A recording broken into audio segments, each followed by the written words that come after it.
All right. Hi, Karen. Welcome to Mom on the Verge podcast. Thank you for being here.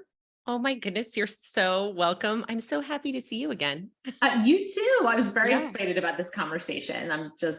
I think this is going to be such a fantastic conversation and really, I think a lot of people are going to benefit from the conversation and really see themselves in it. So I'm very excited to chat. So me too. Me too. I can't wait. I am the mom on the verge also. So thanks for having me be a part of your network of people and your community. I love it. Oh, thank you. Yes. A lot of my kids in particular have asked me, like, what does that mean, mom on the verge? And I'm like, well, on the verge of everything. I mean, on the verge of a breakdown sometimes, on the verge of growth, on the verge of, crying, on the verge of joy, like all the things, That's right. That's right. on the verge of transformation. Yeah, all the things, all the things. Yeah. So, Oh my gosh, I uh, love it. yeah. So, could you give us a little bit of information about who you are, your background, and Sure. how you came to do what you do? Oh my goodness. Well, I am a certified life and health coach, an authenticity coach. I am a elite personal trainer. I think one of my largest qualifications is being a mom. And really how I got into coaching and authenticity coaching is I, like many of us, lived a life that was constructed.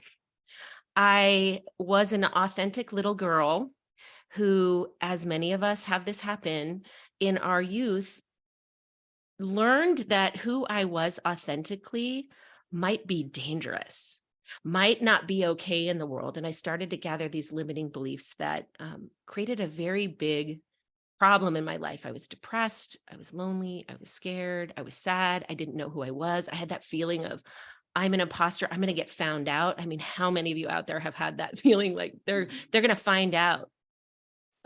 And I always had the notion in my mind that I had a service heart, that I wanted to serve people. I knew that my authentic self when I was young understood the value of my own authenticity in the world. And I could see and feel the authenticity in other people and just had this natural knack to want to draw it out.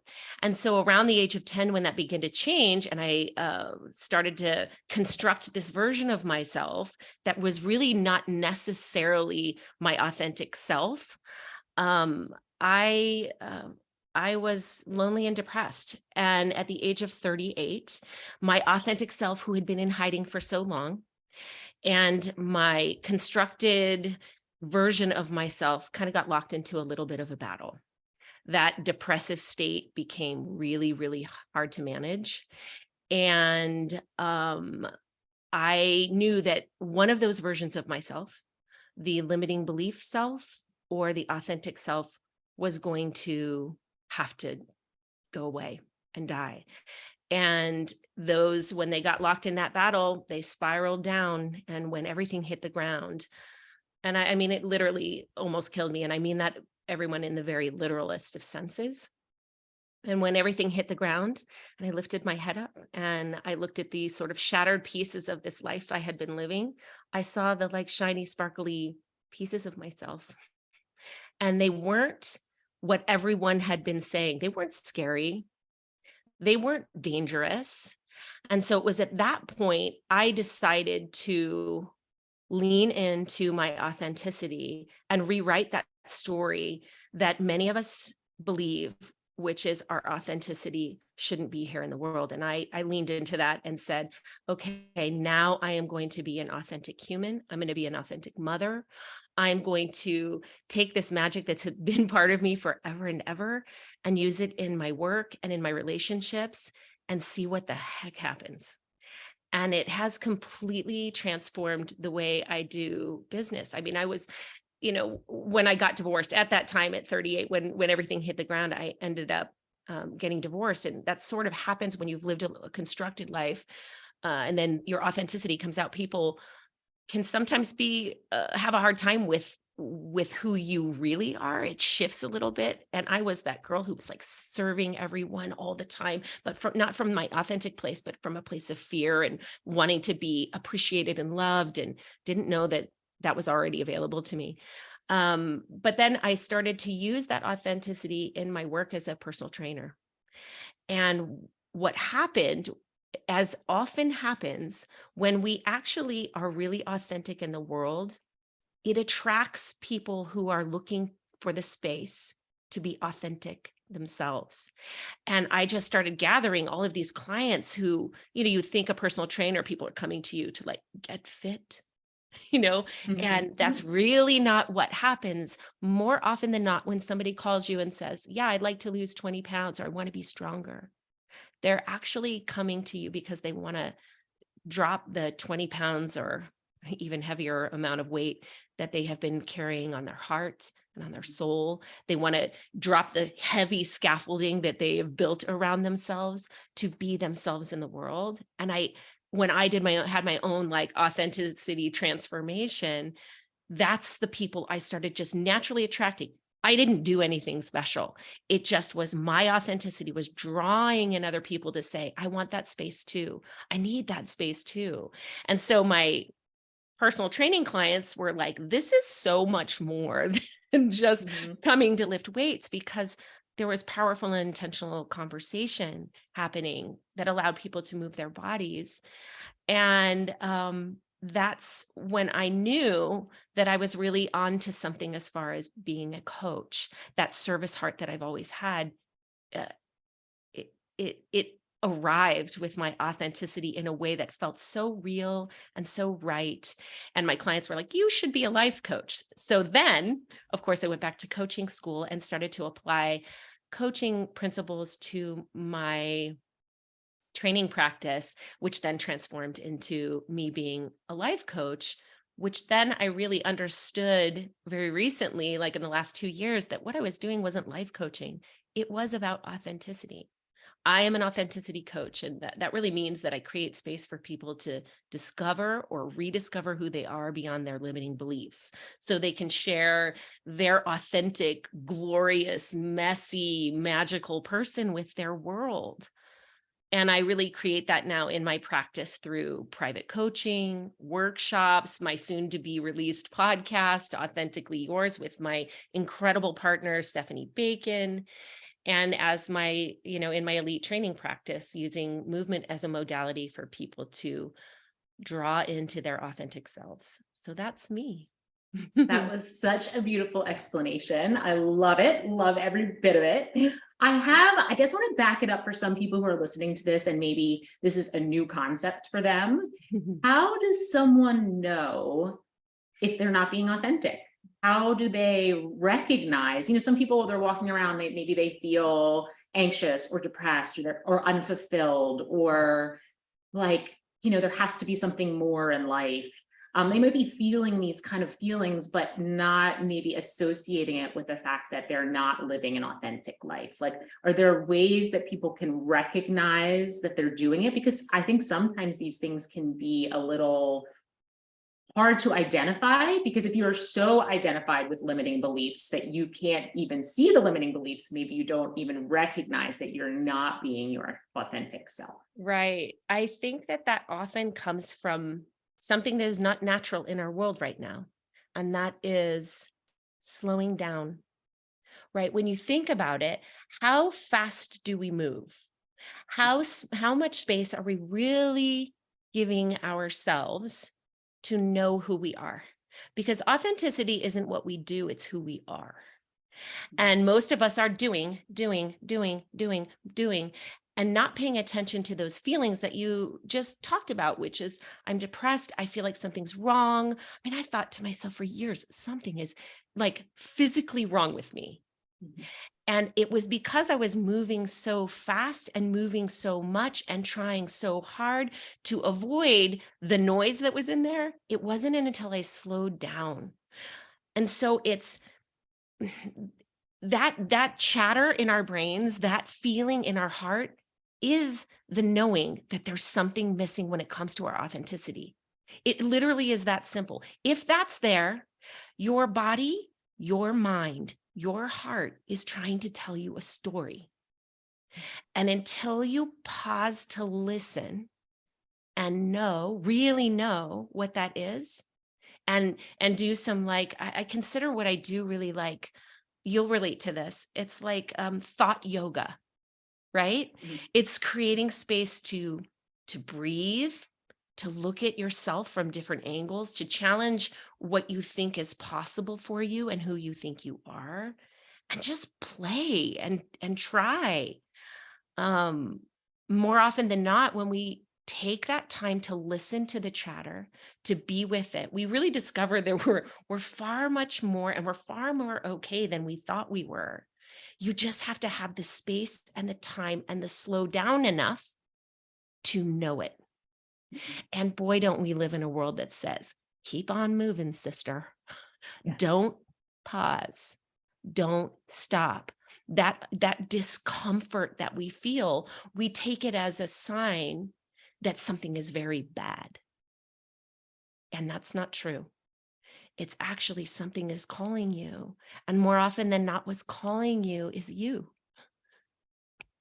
That's great. And I think also when we have those feelings, the culture doesn't teach us to do what you're saying, which is slow down and stop and listen. I think more often than not, we think the solution or the answer is more money, more things, better job, better title, better house.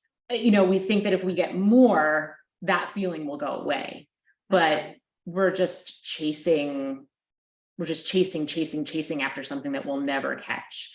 I don't know if you call it a parable, but it's in yoga, a story about a hungry ghost. And have you heard this before? I have. Okay, Yes. so the hungry ghost, and he keeps trying to eat and eat and eat and eat and fill the stomach, but the stomach just never gets full. And that is similar to what I'm trying to explain, is that we think the more and more and more we chase after, that eventually somehow we'll land in peace, we'll land in enough. Yeah, But we'll never land in enough unless we're enough inside of ourselves, that's because right. enough always comes from inside, it never comes from outside. But that's not really the message that we get as children and even as adults. No, no, we're trained to look at ourselves very microscopically, very narrowly.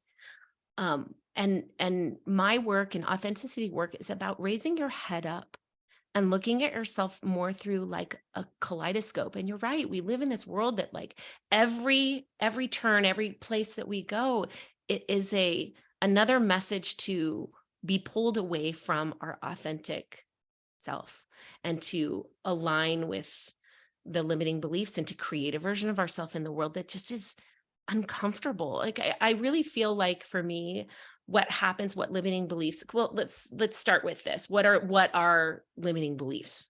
What is that? And really what they are is opinions and thoughts about ourselves and the world around us that are unconsciously based on the interpretations or the misinterpretations of our life experience. And boy, I had an experience as a little girl. I remember the very first time that a limiting belief was laid on top of me, that I started to construct the scaffolding around me about who I was supposed to be in the world. I was 10 years old. And everybody that's listening, I'm almost 51. And I was like 10, and I was at school, and I saw this special on Sally Ride, who was the first female astronaut. I, in my sparkly, authentic self, who hadn't been constructed around yet, was so excited, because at that point, when you're living authentically, you think that everything is available, everything is possible. And I was like, I want to be an astronaut. I went home. My dad was there, and bless his heart, I run in and I say, Dad, guess what? I'm going to be an astronaut. I want to be Sally Ride. I want to be just like her. And he said to me, turned around and he said, Karen, women aren't astronauts. And I said, well, what, Dad, what about Sally Ride? Like, she's doing it. Like, I know in this sparkly place inside of me that I could be her. If I go to college, if I get really smart, I can make this thing happen. And my dad said to me, and little backstory, no one in my family up to that point had ever gone to a 4-year institution. My dad said, college? you don't need to go to college, honey. Like, you can find other things to do. And so what that conversation led me to believe about myself was that I was not enough, that dreaming outside of the four walls of my home was dangerous and not a good idea, that I could not create abundance, that there wasn't abundance around me and my family to even go to college. And that moment started me building this cage around myself, that then I started to look for all the truth in it, because limiting beliefs really often come from the places and the people in our life that we trust, right? Mhm. And then the stronger the belief, the stronger the draw to the person or thing that's telling us that story, the more dedicated we become to proving those limiting beliefs right. Yeah. And we look for them everywhere. And Yeah. we construct that safer version of ourselves. And like I said, it's like scaffolding. And if you think of how that gets constructed around us, it's like our authentic self, people can see it. People can see us. But when we're bumping up against each other, there's this metal around us. So it feels awkward in relationships. It's like hard. I can't get to you all the way. I Mhm. can't touch the core because there's this metal around. That's how it feels. Like, when you think about it, that's really how it feels. And the purpose of these limiting beliefs actually has a positive intent. My father that day wasn't trying to make me think I wasn't enough, right? That's not how we build these cages around us. It really is about safety and survival, right? Because limiting beliefs are there to protect us from the potential, and I'm saying the potential, of future discomfort that our world has deemed very dangerous. And that really is, I think, the story that authenticity coaching and coaching can change, because discomfort allows us to learn resilience, and it's an important part of the human experience. But those limiting beliefs that we build around ourselves, they're strong, and it takes a lot of consciousness and space and flexing that muscle over and over again to deconstruct that scaffolding around ourselves. Yeah. And the Yeah. price of those limiting beliefs is living in constant discomfort of inauthenticity, instead of taking a chance on our authenticity and maybe having something be difficult or uncomfortable later. We rather just live sort of uncomfortably than actually have something happen that feels a little uncomfortable later. Mhm. And it's possible to just be who we are now and be comfortable and handle the things that come into our life. Yeah, there's so much you said in there. And I love that scaffolding image, because I've never thought about it as scaffolding. I've always kind of envisioned it as a protective shell, where, yeah, you feel like you have this barrier around you that protects you. It's a protective barrier. That's really what you think.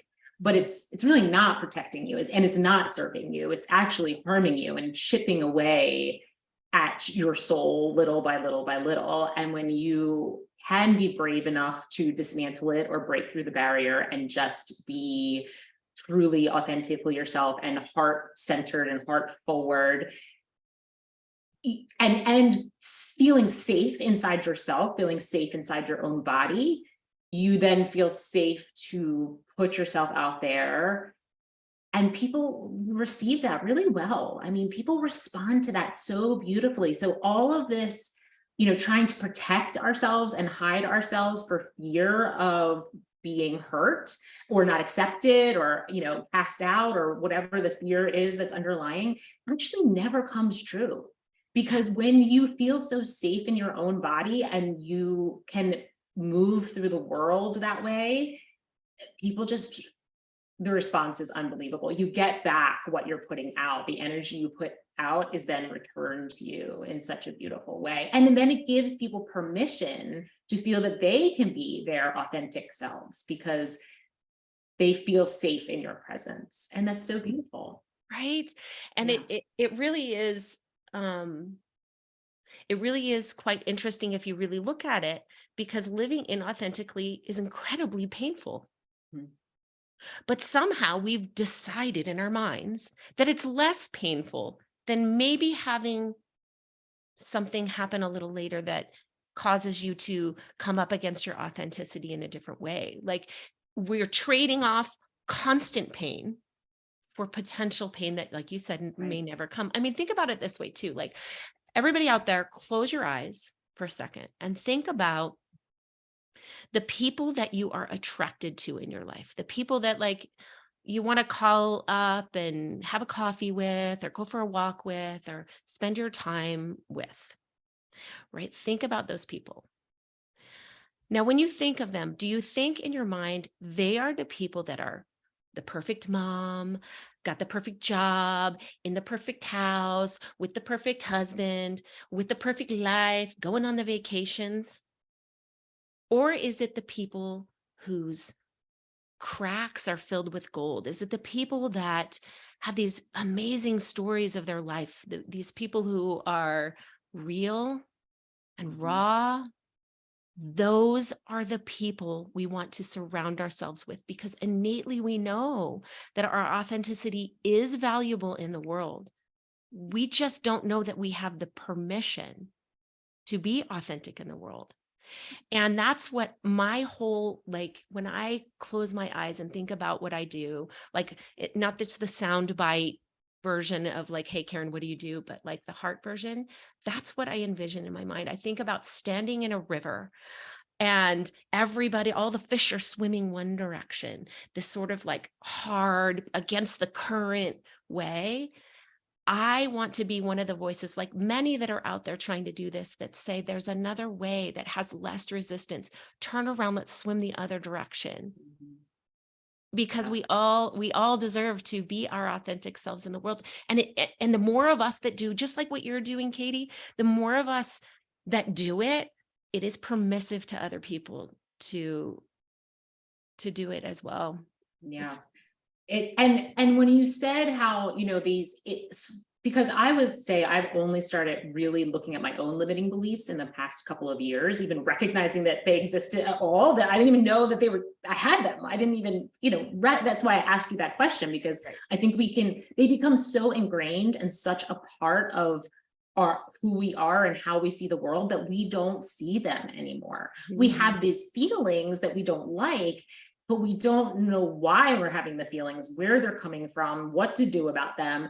And so it takes a lot of willingness to be open and really start looking and looking inside and searching and being self-reflective and almost, because I can say that when I have been introduced to something that maybe brushes up against a limiting belief of mine, my first instinct is like, no, no, that's crazy. No, that can't be true.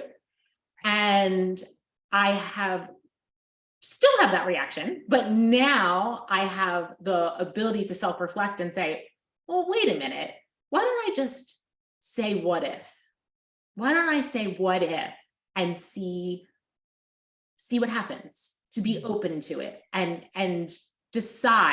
really decide on my own whether or not I believe this thing or not. Because these limiting beliefs did come from the people in our lives that loved us the most and that we loved the most. And we had a tremendous amount of trust in what they were telling us. And they were only trying to keep us safe. There was no malintent.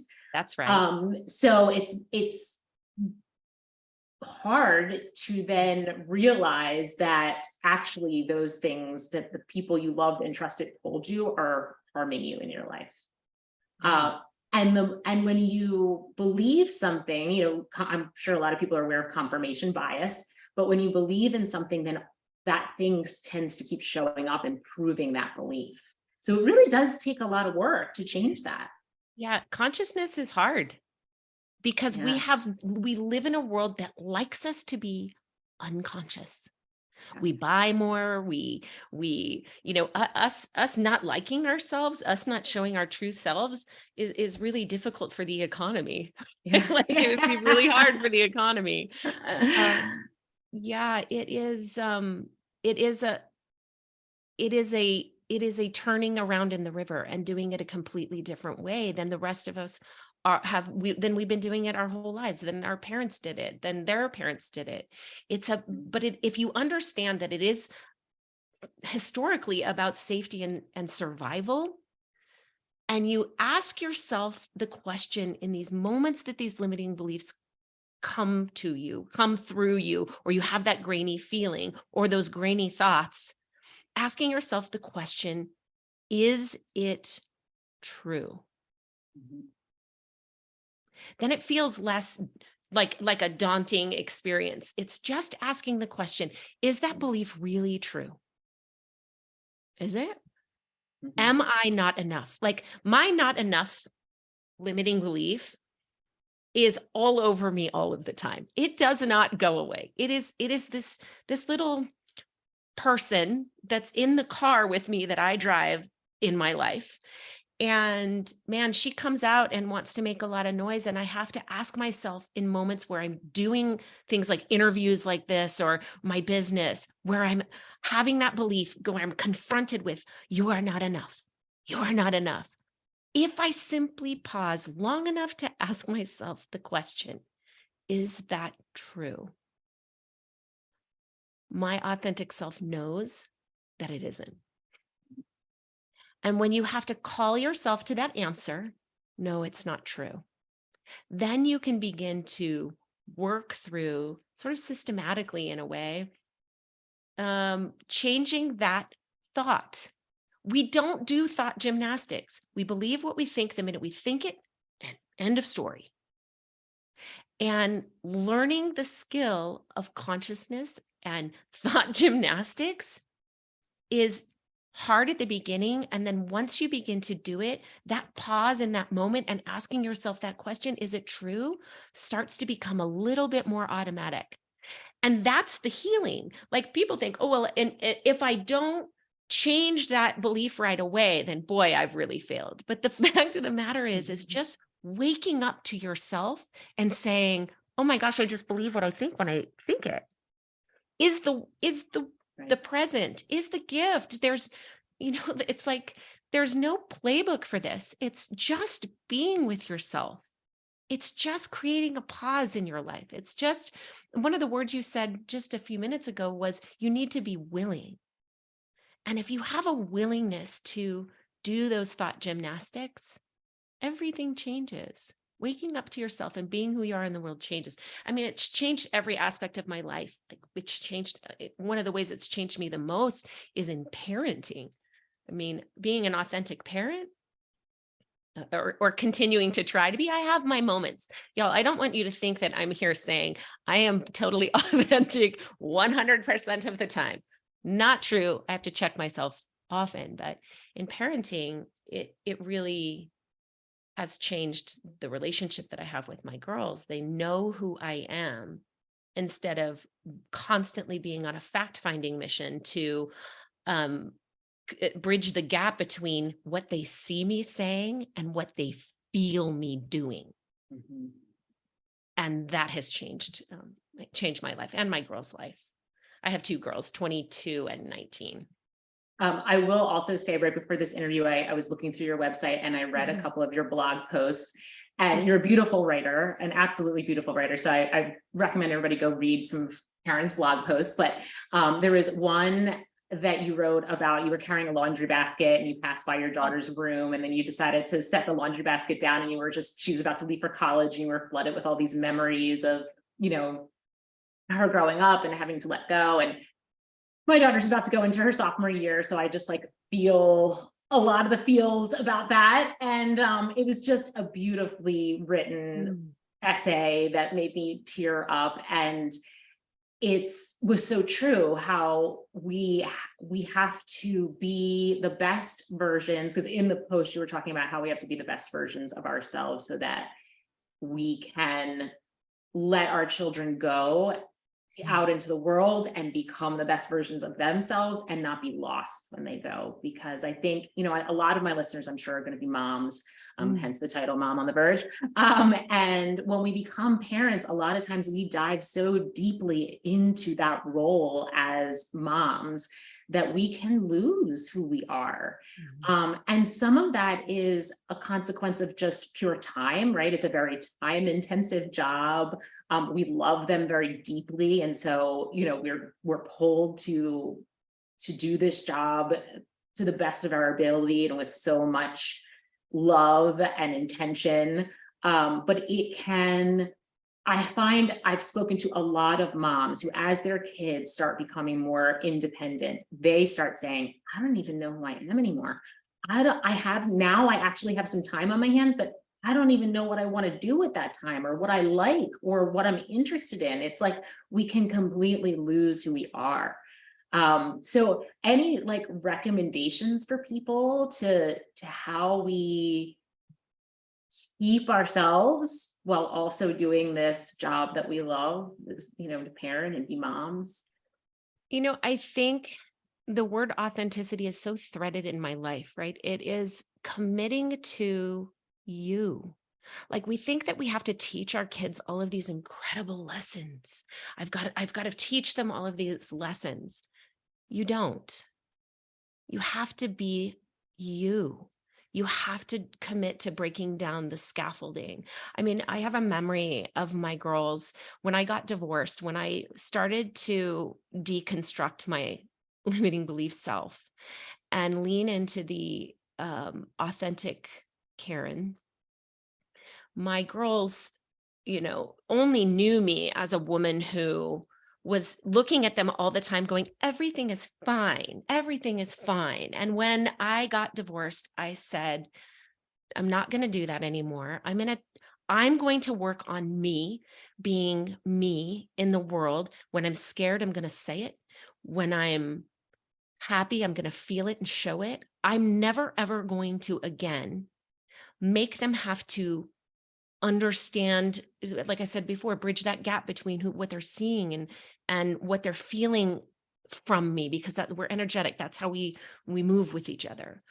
And I was giving my kids breakfast or something, and they were being little assholes. I'm not going to lie. They were like yelling at me. They wanted ice cream. It was time to go to school. And I was like, what is going on here? And this was probably a year and a half after I leaned into my own authenticity. And I knew they were struggling to show their authenticity because they had to lie too. I mean, I lied to my kids about who I was for a really long time, to everyone really. And so they're yelling at me. We get in the car, we're driving to school, and it's still continuing. You didn't give me ice cream. And then I had this moment where I went, oh crap, they've got something to say. And it is about their authenticity, themselves. And I had been more authentic. So I was teaching them this authenticity when they were so scared because they were littles, right? Like 11 and probably 13 and 9 at the time, or 13 and 10, and yelling in the car. And I remember it was raining, and I finally was like, they have something to say. I pull the car over and it's pouring down rain. And I stopped them and I said, girls, listen, I know that you have something authentic to say to me.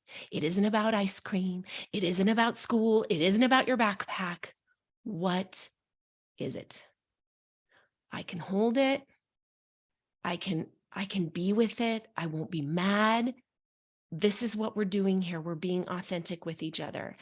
And I'm probably going to get emotional talking about it. I can remember it like it was yesterday. My oldest girl, Zoe, was sitting in the front seat, and she had eyes filled with tears, and she lifted up her little pointer finger at me, and she pointed at me she didn't want to blink because the tears would come. And I said, whatever it is, honey, say it. I need to know what you really feel and what you're really thinking. Her little finger was shaking, and she said, Mama, you let me down. You let me down. And I said, you're right. You're right. I did. I told you a story for years that wasn't true.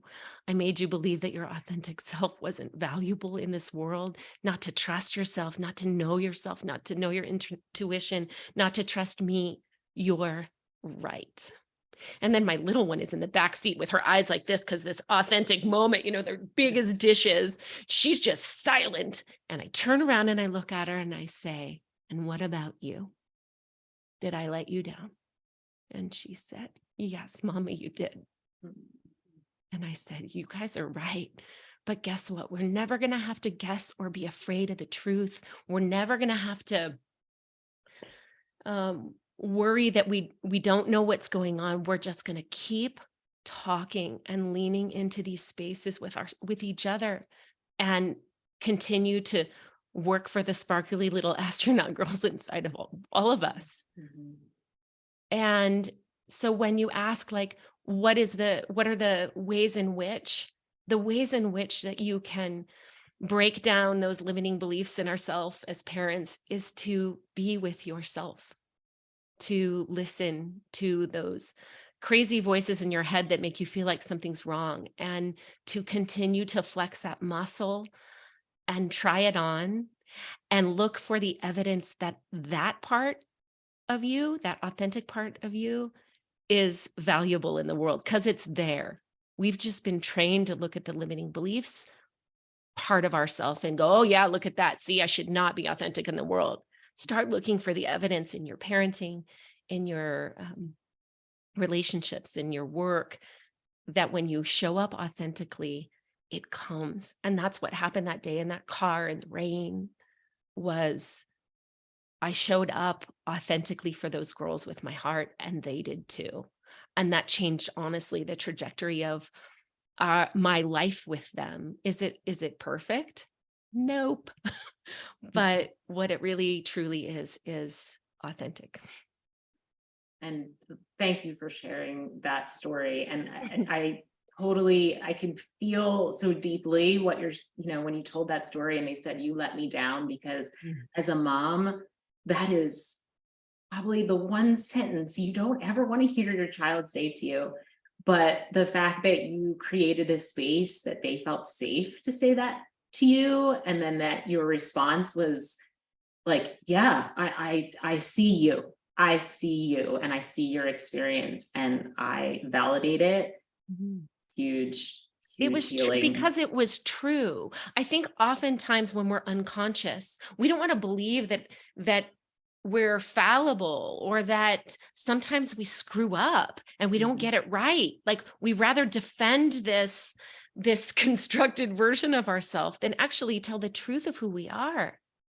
And that is the thing that keeps us from really being able to connect to one another, right? That's that feeling when you're trying to tell someone, I need you to understand, want them to understand you, and they can't, because you're too busy defending the version of yourself that's been showing up in the world. We don't want to believe that getting it wrong is okay. And it actually is okay. Our life must contain the word and.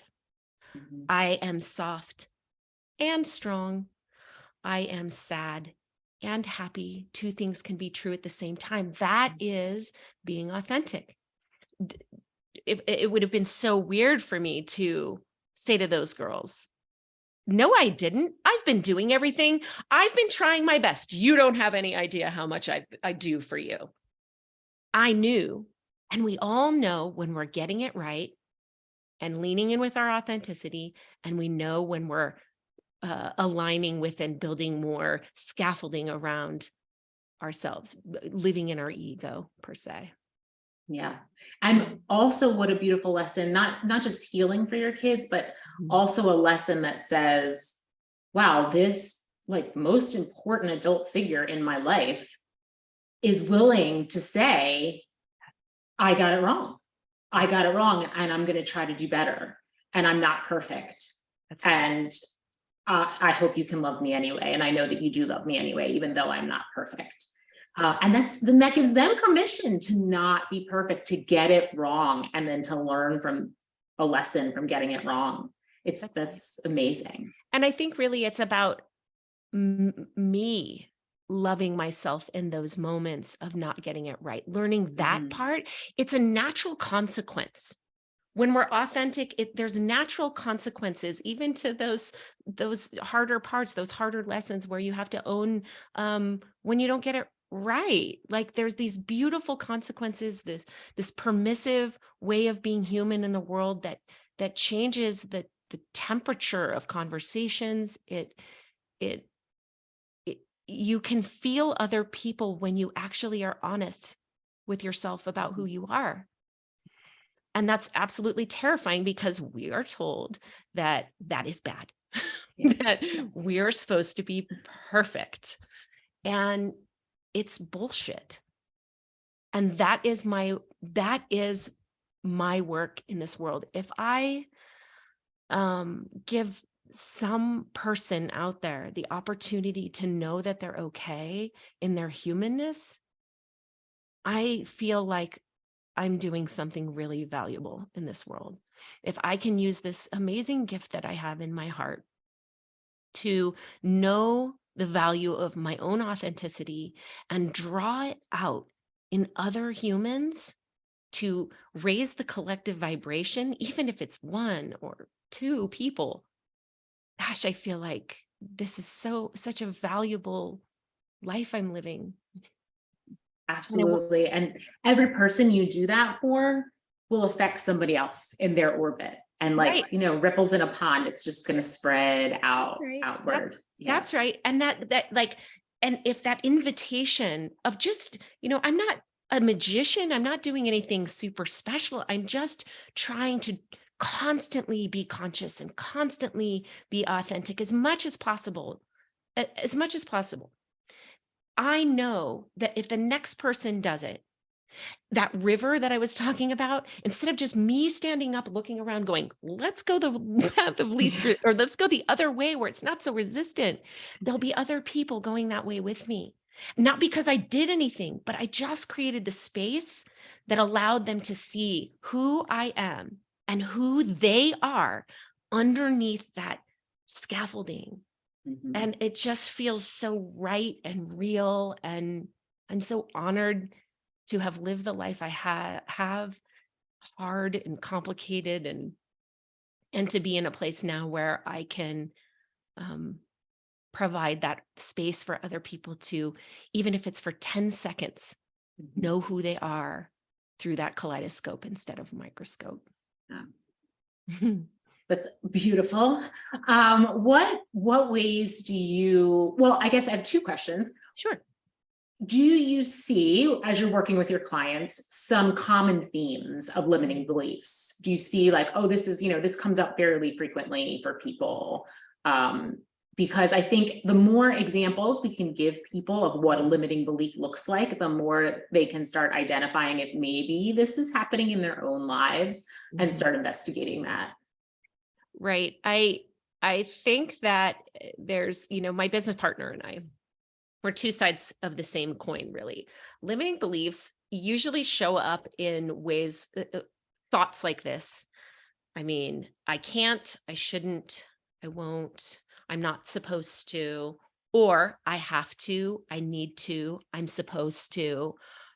When you move from those places in your life, you're not moving from your authentic self.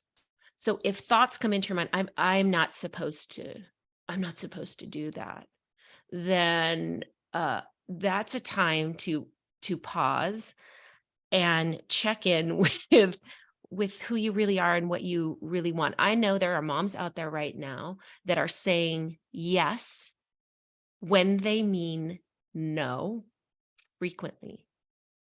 That's an opportunity to say, why am I saying yes to this thing? What limiting a belief am I aligning with? And how can I align better with what I really want?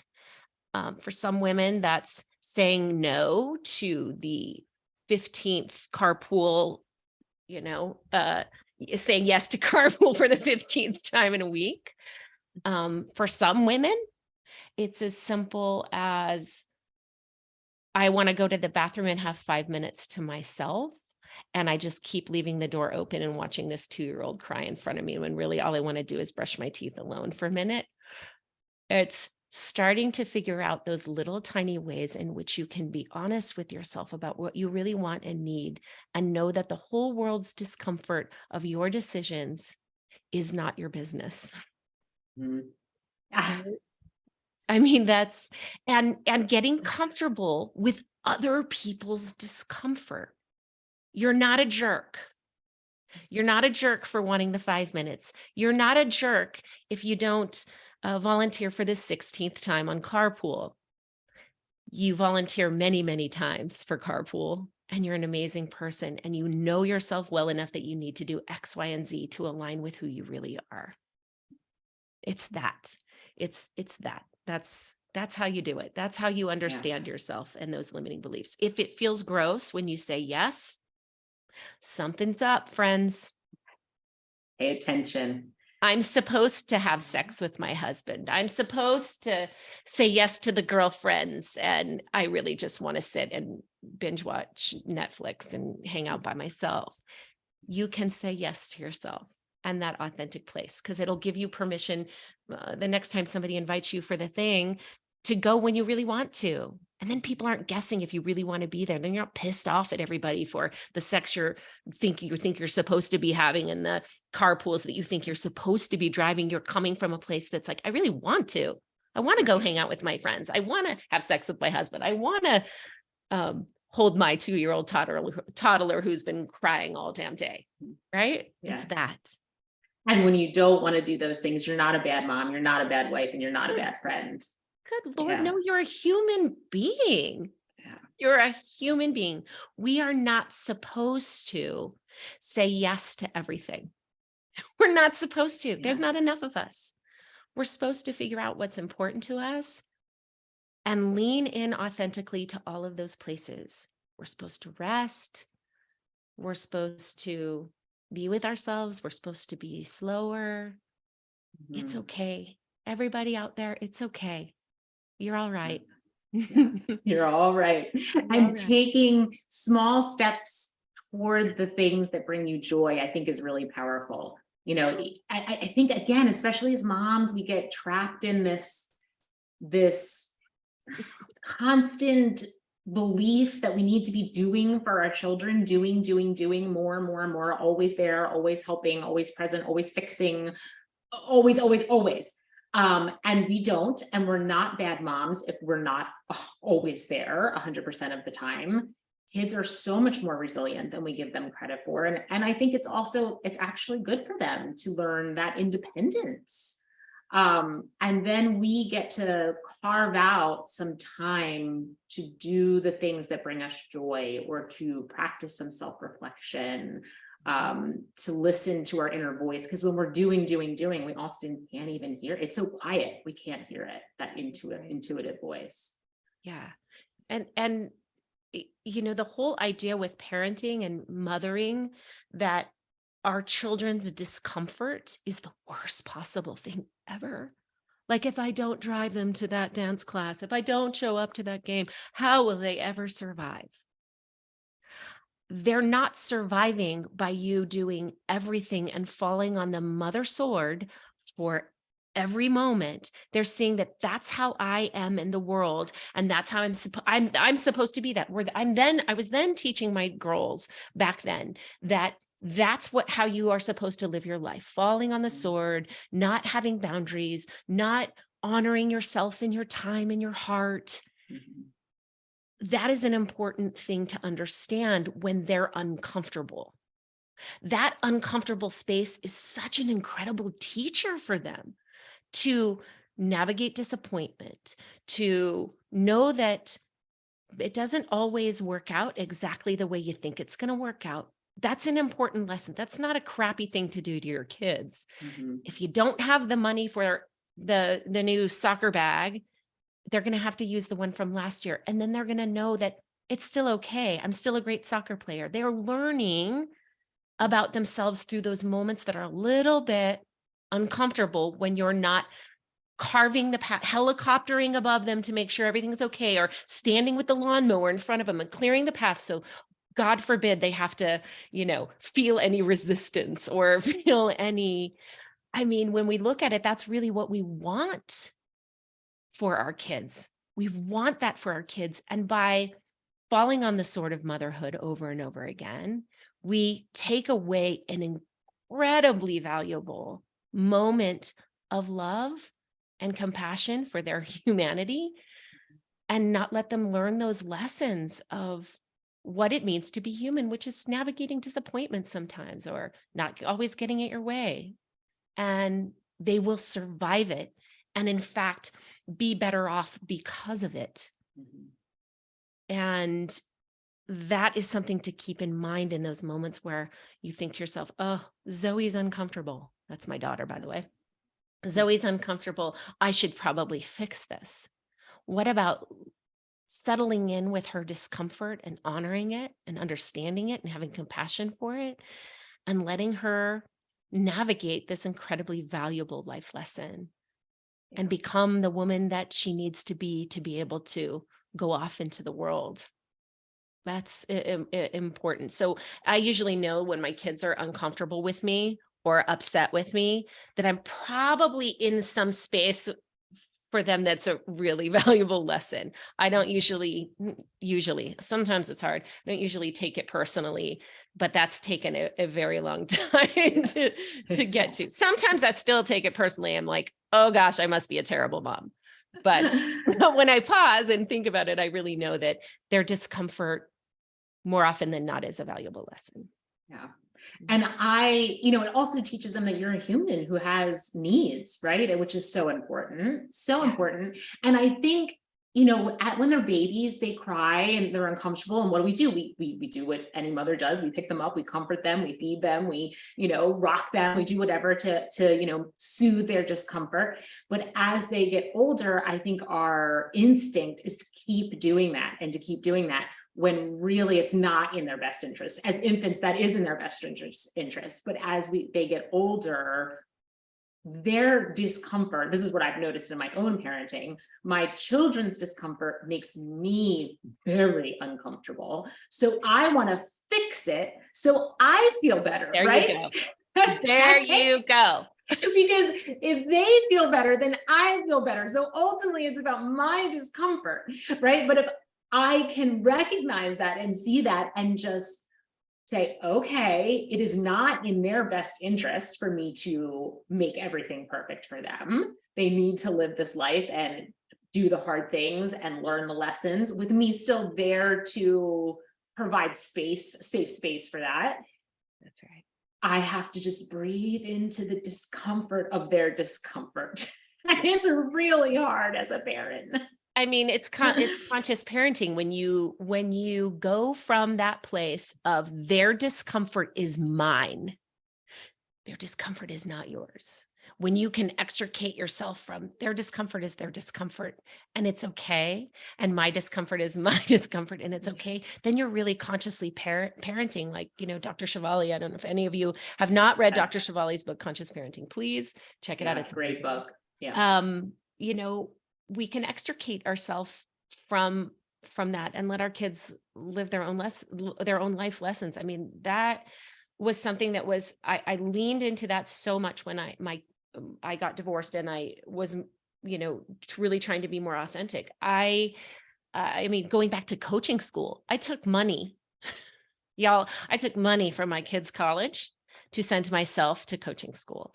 I wanted them to know that valuing yourself and investing in who you are has an added benefit for everyone around me. I knew I had to show them that just by doing it.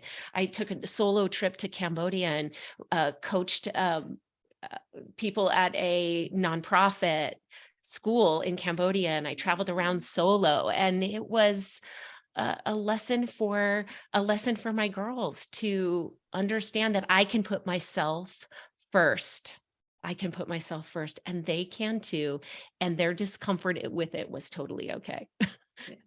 Yeah. That's great. Yeah. All right. Well, last few questions here, because I want to honor your time. Sure. Do you have any recommendations for some simple practices that people can incorporate into their life to start maybe recognizing where they're holding limiting beliefs and listening to their authentic selves? I think it goes back to practicing the pause, right? And asking yourself, like I said before, is it true when something comes up? That is the most simple way to start. And you don't have to do a 180-degree shift. You have to know yourself and ask yourself if it's true. Like when somebody asks you, do you want to come over? And you say yes, and you really mean no. If it is not true that you want to go over, can you make a shift that feels right for your authenticity? And I think that word willingness is another thing. Trying to force yourself to be authentic when you're not ready does not make any sense. Ask yourself if you're willing. If you're willing, then start to create that pause. Start to create that little tiny bit of space a day for you to think about who you are, where you're going, what you want, who you're taking with you, and how you're going to get there. It's that simple. It's pause and be with the feeling, pause and be with the thought, and ask yourself the question, is it true? Beautiful. That's Very, a way to very, that's a way to start. yes. That's Yeah. a way to start. And a pretty simple way to start that I think anyone can incorporate into their lives. And if you're uncomfortable, hey everybody, it's okay. Your discomfort is a teacher for you, because just on the other side of that discomfort is freedom. Mhm. Yeah, this work to me, for me, has brought magic back into my life. Remember when you're kids and everything seemed magical, and if you grew up with Santa, Santa was very magical, and life just seemed very exciting and magical. And then I think as that scaffolding started to form around me, that hard shell, it kind of got dull and just not exciting and not sparkly, as you say. And this has really brought a lot of that excitement and sparkle and magic back into life. And it was always there. I just couldn't see it. That's right. So, Yeah. So yeah, look for the astronaut girl, the sparkly astronaut girl yeah. in you out there. She's there. She was there when you were young. And this constructed little version of yourself that's in the world um, has been a powerful way to keep you safe, but Mhm. it's not necessary. She's in there and people can see her. Draw her out. Let that sparkly version of yourself be here just a little bit more and see what happens. I think that's a beautiful place to end. Thank you so much again, Karen. I Mm. could talk to you endlessly. Let's do it again. Let's do it again. Let's do it again. Actually, it would be great if I could have you and Stephanie on together. That would be so fun. The two sides of the same coin. Oh Yes. my goodness. She, as you know, is an outstanding human being. I would love to both come on and do a little Okay. banter together. Yes, I all think things human. that's fantastic. We will definitely plan to do that. Fantastic. All right. Thank